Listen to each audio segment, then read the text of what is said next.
Have you ever wondered what it's like to live with an ostomy from day to day? Well, this question and some others have been asked by you, the viewers, and I'm here today to answer those questions. I'm not a medical professional. I'm just responding to these questions according to my own personal experience. So let's get into it.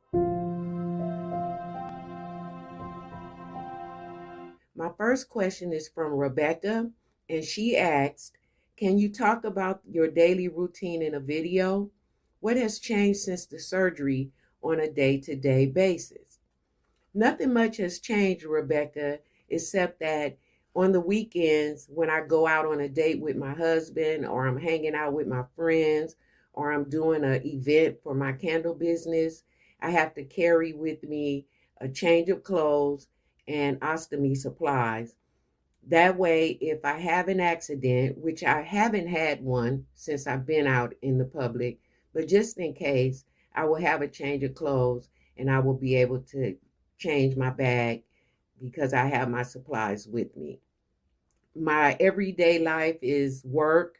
Now that I'm back to work, I'm working from home as I was before the surgery.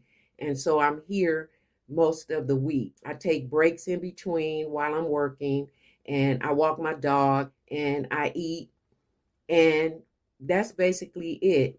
Some of the foods that I used to eat, like popcorn and corn and pickles and things with skin on it, I can't just eat them as they are. I have to take the skins off. I don't eat popcorn at all anymore, and I don't eat corn at all anymore to avoid a blockage. Next question from Rebecca.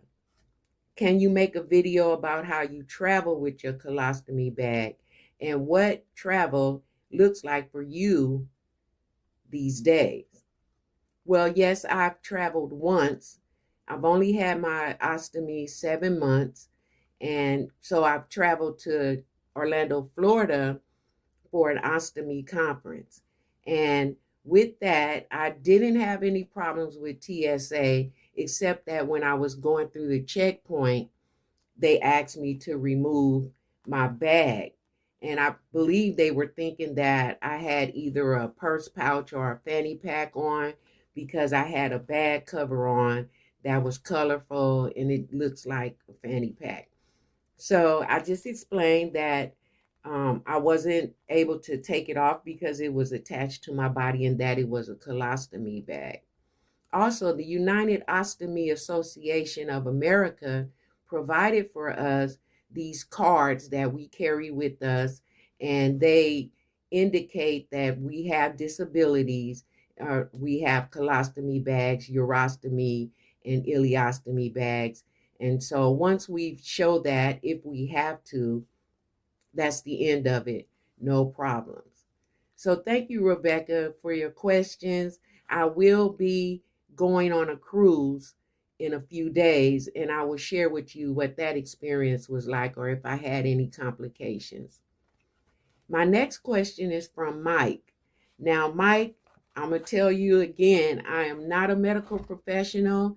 However, I do have somewhat of an answer for you.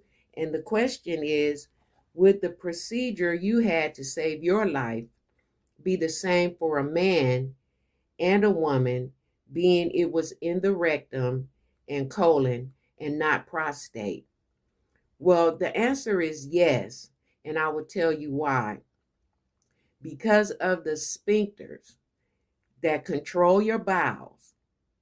If your cancer is in the lower part of your rectum, real low, and it has come in contact with the sphincters or is very close to the sphincters, it is difficult to remove a tumor or cancer from that part of the body, from that area, because it would negatively impact the sphincters, and the sphincters cannot be saved.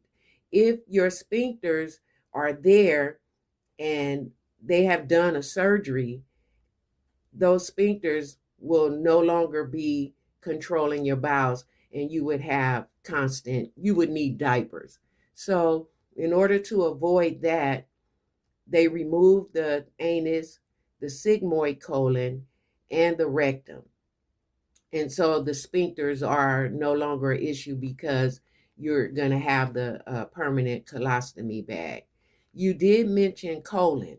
Now, if your tumor is somewhere else in the colon, so there's the descending colon, the ascending colon, and the transverse colon. So if your tumor is somewhere in those areas, which is the upper part of your intestines, then your treatment and your surgery would probably be different. But if it's in the lower part of your intestines, the large intestines, which is where mine was, very low in the rectum, then yes, that surgery would be the same for a man and a woman. And the reason why I'm able to share that is because I had this surgery and I was informed by my professionals, and also I researched and read information regarding that. So my answer is coming from that. My next question is from Mike. Can you explain how quickly you recovered from the surgery and what was the healing process like? Well, Mike, the healing process was kind of slow. I think 2 months is slow. After being in the hospital 21 days and then coming home, I came home with the walker. I wasn't able to walk really well because I had been in there so long. And even though I walked most of the time when I was in there, it was only short distances in the hallway, and I was in bed a lot. So when I came home, I had the walker. I also came home with TPN, which is a nutrition bag, a really big nutrition bag that was connected to me through a PICC line in my arm. And my husband had to be trained in order to put me on the TPN at night and then take me off in the mornings. The thing was having to go through to the bathroom in the middle of the night with that heavy bag. And in my house, there's a long walkway from where I was recovering to the bathroom. And I hated having to carry that bag with me to the bathroom in the middle of the night. So my best friend brought me a portable potty so that I could just go there opposed to walking that long hallway to the bathroom. So that was a plus. And a lot of medications, and also a medication called Lasix, which is basically a water pill because my feet were swollen, my hands were swollen, and I was still descended here in my stomach. Stomach was still as big as a basketball. And so the Lasix was to remove the fluid from my body, which also meant a lot of bathroom runs. I had to go to the bathroom a lot, and I hated that. I couldn't eat regular food because I was on the nutrition bag, and I felt fatigued and tired all the time. But other than that, 2 months, and with the support and help from family and friends, I was able to get through it pretty good. Before I answer this next question, I want to ask you, have you had something that you had to live with that was different from what your life was before? Have you had a surgery that changed your life and changed your day-to-day living? Or have you had any type of situation where you were living one way before and now your life is different? If you have, share in the comments. Let's have conversation around it. Let us ask you some questions about your experience and what you went through. My last question is from Mike again, and his final question is, are you now totally cancer-free? Yes, Mike, I am totally cancer-free, but of course, there will always be tests and screenings to make sure that I stay cancer-free. I had my surgery March 5th, 2025, and then by May, I was back at work, and then I had my first colonoscopy in August.